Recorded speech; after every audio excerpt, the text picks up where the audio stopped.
Hello students and welcome to the lecture. So students, as we know that we are covering the financial knowledge, and basically what we are covering the banking awareness part of it. Okay? And since last two lectures, basically we have started the discussion over the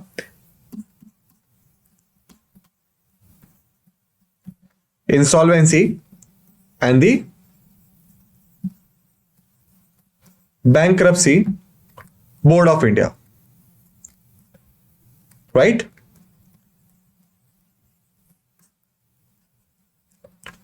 Which is in short known as the IBBI. Okay, and so far we had completed the introduction, background, establishment, and the objectives. Now we are left with the regulation, insolvency professional agencies, information utilities, advisory role, collaboration, CIRP, educational awareness, and the summary part. Okay, I hope that you have revised the previous lectures on a regular basis before you are coming for the another lectures, because it is for your own benefit. Okay, so with this note, let's start this lecture. Okay, so basically right now what we are going to start the regulation part. All right, and the regulation part is very important because we have seen the IBBI having the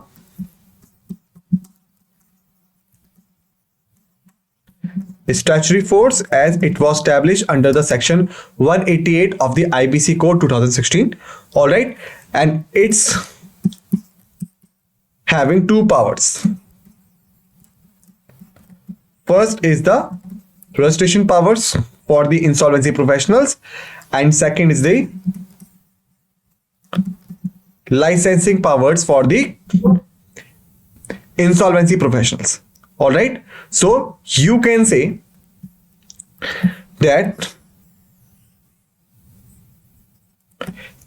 these two powers makes it a regulatory authority. Why? I have told you, whenever their organization which is doing the registration and the licensing in any particular area or field, that particular organization automatically gets the right of regulation in that particular area or the field. Okay, so let's start with the regulation part. The Insolvency and the Bankruptcy Board of India, IBBI, performs several regulatory functions to ensure the smooth functioning of the insolvency and the bankruptcy ecosystem in India. All right, and if we particularly talk about the flow chart which we had made in the previous lecture, like the first is the insolvency and the bankruptcy board of India. Okay, thereafter we have the insolvency,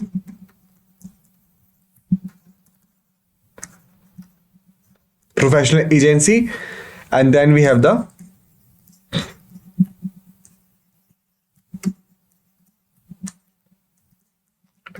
insolvency professionals.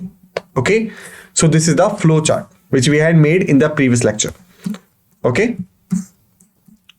we have seen that the Insolvency and the Bankruptcy Board of India registered the insolvency professionals and granted the license, but the insolvency professional agencies or agency act as an intermediary between them. Okay, it means that the Insolvency and the Bankruptcy Board of India controls the both insolvency professional agencies directly and insolvency professionals with the help of the IPA or the insolvency professional agency. Okay, so right now we are going to start the regulation. It means that we are going to see the smooth functioning of the insolvency and the bankruptcy ecosystem in India. Okay, so let's start. First is registering and regulation insolvency professionals and the insolvency professional agencies.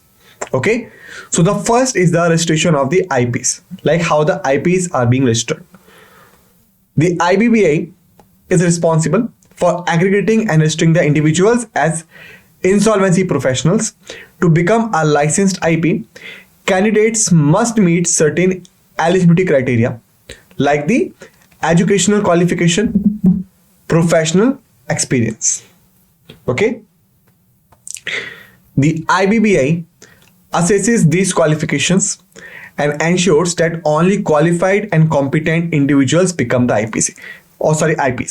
Okay, so here the thing which we are seeing on the screen right now, we had already seen that thing in the previous lecture, but here we have gotten chance to learn it by elaborating it more so that we could grasp the facts and figures more effectively and efficiently.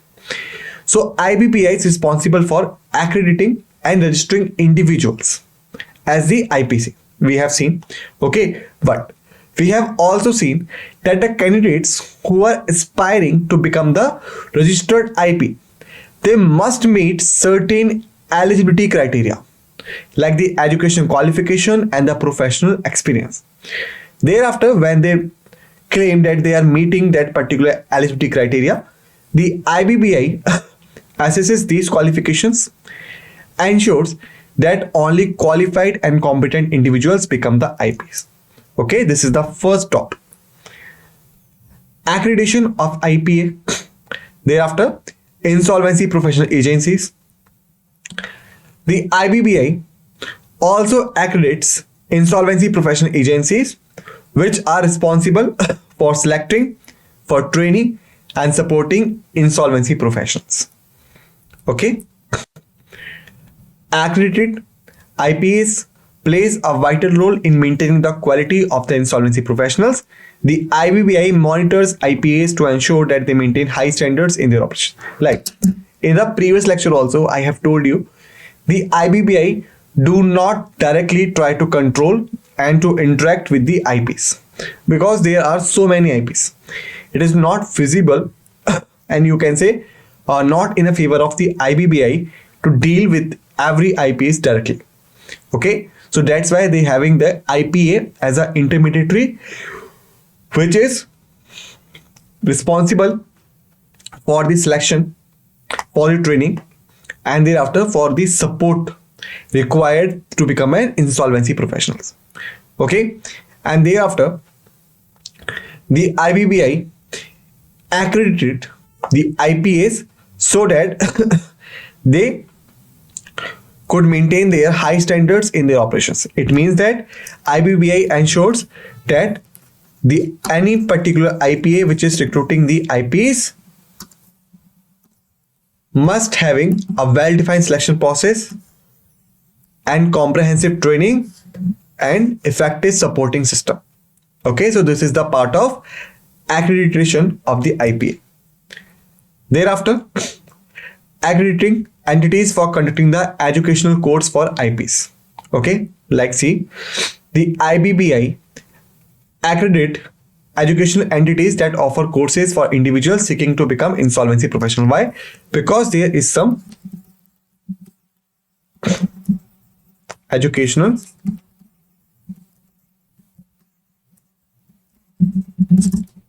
qualification, like any individual who is aspiring to become the particular IP, is that individual required certain educational qualification. All right, this education qualification is the part of the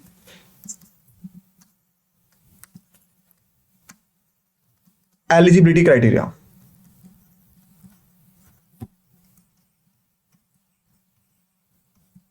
Right, this eligibility criteria is to be maintained so that there are some educational entities which conduct courses for the individuals so that they could apply for the insolvency professionals.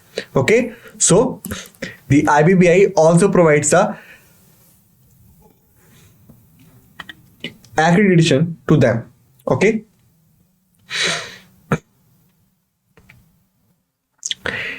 accrediting entities for conducting the educational courses for IPs. These courses are designed to provide the candidates with the knowledge and skills necessary to perform their roles effectively in insolvency and the bankruptcy proceedings. Accreditation ensures that the courses offered are comprehensive and meet the standards set by the IBBI, contributing to the professional development of IPs. Why? Why it is important? Suppose you can say this is the IBBI. Okay. This is an individual. Okay.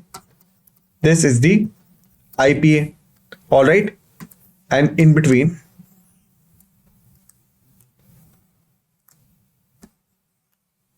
there is a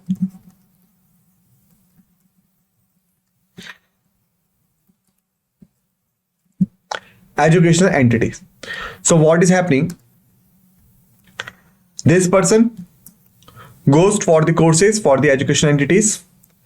The educational entities granted him with the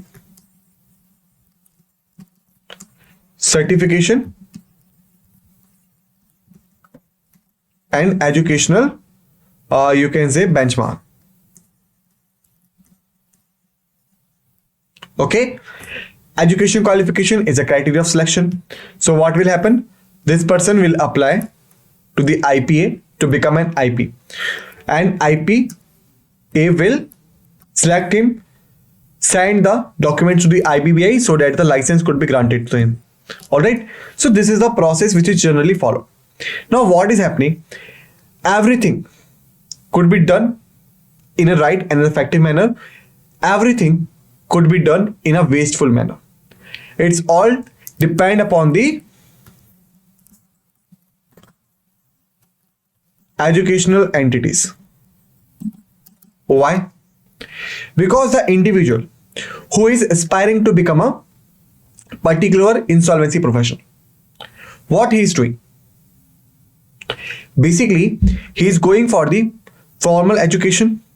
Okay, he's gone through the courses, he's gone through the various you can say exercises and all, and thereafter he's obtaining the certification and the educational benchmark, which lead him to the IPA, and the IPA will select him and send the documents to the IBBI, and he will get the license. But if the educational entity not offering the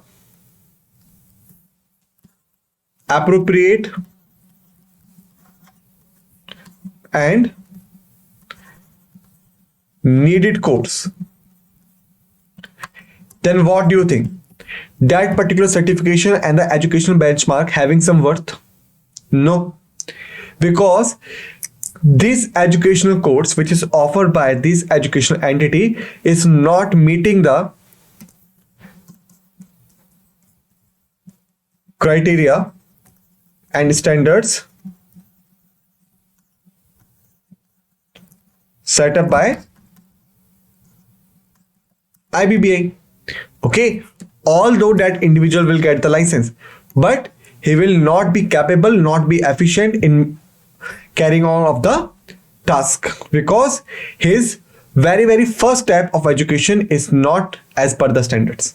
Okay, that's the reason that the IBBI ensures that the courses must be comprehensive and must be eligible to meet the standards set by the IBBI. Okay, so when this individual will come out from the educational entity after attending the course, obtaining the certification and the educational benchmark, these individuals must be up to the standards as set up by the IBBI so that the license could be granted to him freely and effectively. All right. Thereafter, regulation specifying the standards of professional conduct for IPs and monitoring their performance. Okay. The IBBI establish and enforces standards of professional conduct and ethics that insolvency professionals must adhere to. These standards are designed to maintain the integrity and the fairness of the insolvency professionals. Now, there is a thing. Remember, in the FSSI lecture, I had told you one thing. What? If any authority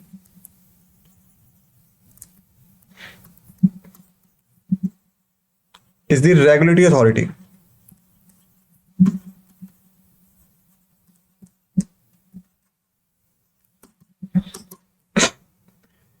if any authority is a regulatory authority, then they are charge of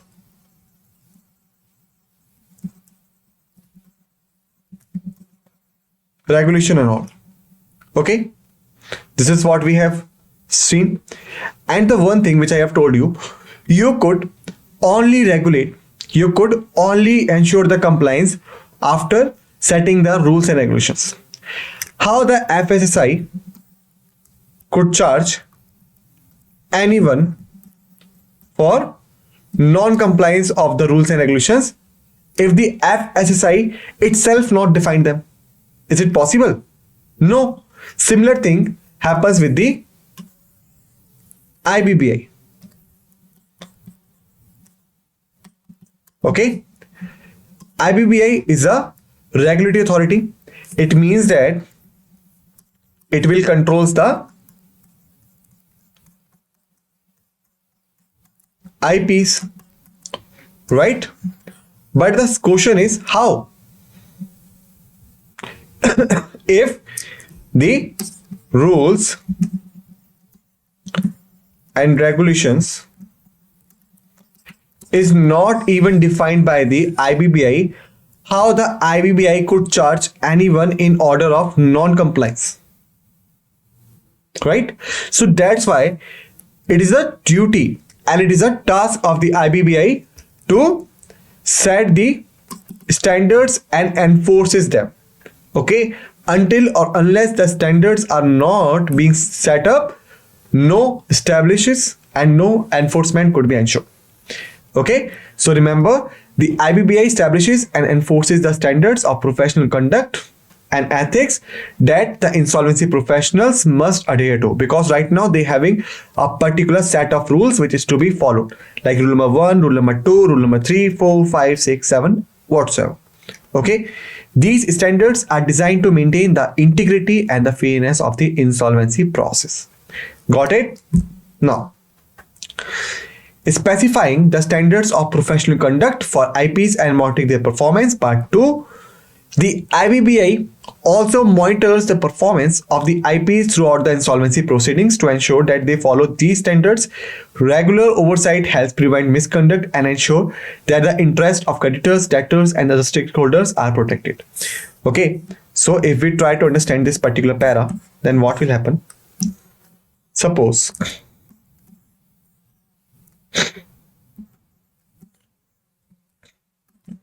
this is a particular agency XYZ, particular organization you can say.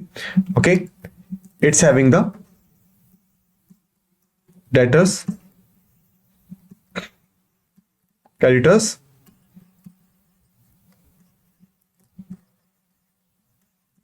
stakeholders. Debtors are the owners, creditors are the investors, stakeholders may be the employees and the customers and etc. Okay, here is an IP professional, Mr. A. Okay, Mr. A took the charge of insolvency and the bankruptcy, all right, and did it. Okay, so whatsoever he has done in that particular task, in that particular operation, all the things will be submitted to the IBBI. Okay, thereafter the IBBI will go through all the things. Okay, what are the steps he has followed, all the information made available to him, all right, and if the IBBI is satisfied that all these steps which had been taken were as per the set of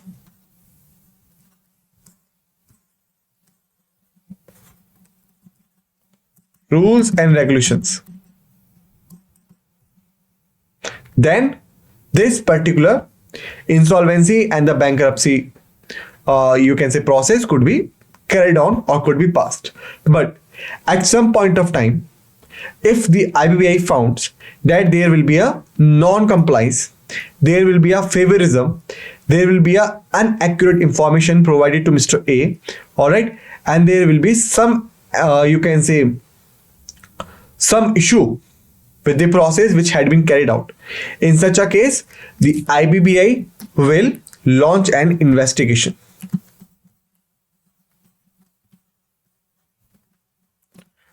to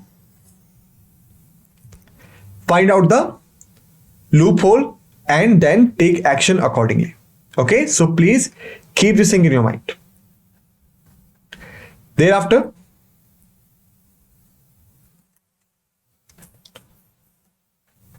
after finishing it, if we move forward, we have the taking disciplinary actions against IPs for professional misconduct. Okay, the IBBI has the authority to take disciplinary actions against insolvency professionals in case of professional misconduct. This can include actions such as suspension or cancellation of the registration. Okay, like I have told you, the IBBI defines the set of rules and regulations.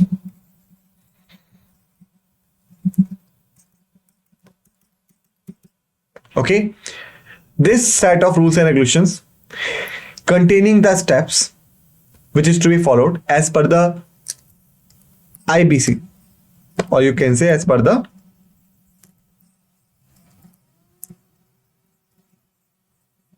Insolvency and the Bankruptcy Code 2016. Okay, or you can say, let's take an example of the previous thing. This is an XYZ. All right, it's having the stakeholders, debtors, creditors. Okay, here is Mr. A, who is the insolvency professional. There is a IBBI. So what I have told you, like when the Mr. A will take the charge of the insolvency and the bankruptcy for the XYZ, when he discharge it off, okay, his conductance reports will be sent off to the IBI for review and approved. Okay, if the IBBI found that there is a case of misconduct, favorism, all right, and you can say any unethical practice which is forbidden by the IBBI. If there is any such a case, then what will happen here? The IBBI will launch an investigation. Okay, we'll start going through all the facts and figures, all right, to find out the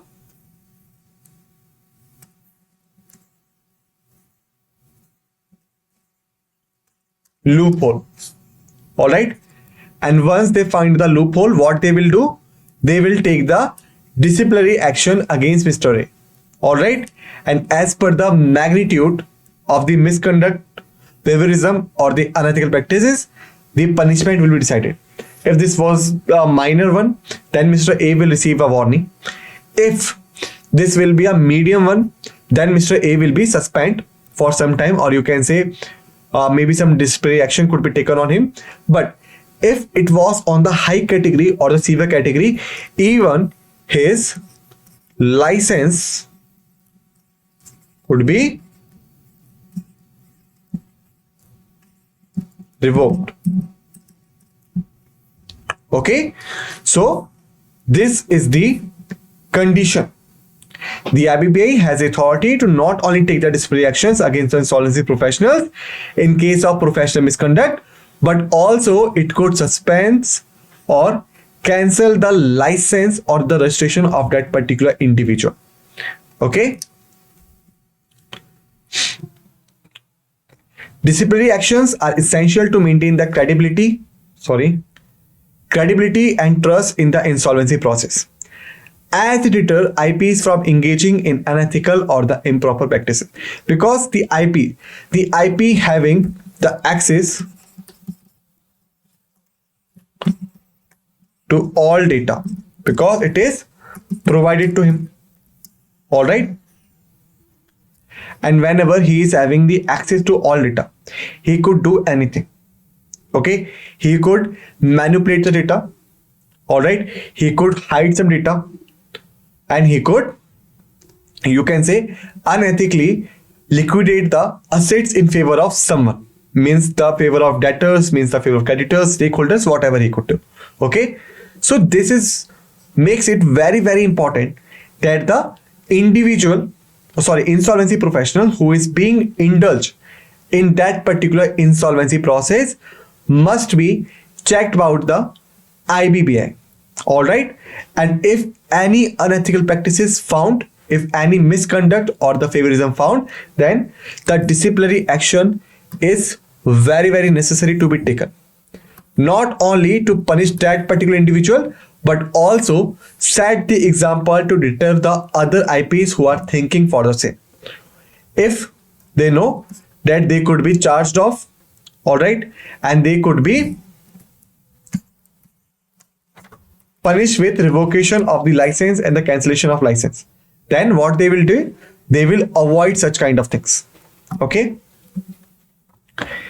registering and regulating information utilities that store financial and the credit information of the debtors. The IBBI responsible for registering and regulating the information utilities, which are entities that maintain comprehensive database of the financial and the credit information related to the borrowers. This information is crucial for making informed decisions during the insolvency proceedings. Okay, so what is written down here? Basically, I have told you, if there will be a process of the insolvency, the first thing which will happen is that the information is required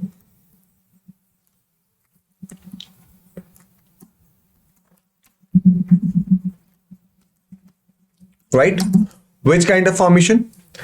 Information regarding the creditors and debtors, like how much the liabilities and how much the assets. Okay, so this information is required. Got it? This information is very, very crucial, because any manipulation in that particular information will lead to the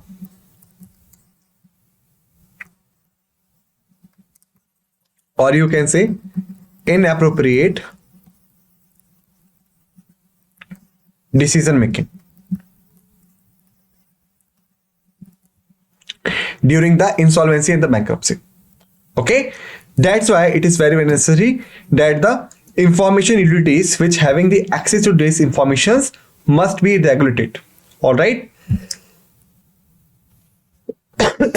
Thereafter, regulation of IUs or the information utilities includes ensuring the accuracy and the integrity of the data. They store and establishing guidelines for data accessibility and the security, as I have told you, accessible to the insolvency professional, and security is to be maintained that the data should not be leaked to the stakeholders and the creditors or the outsiders.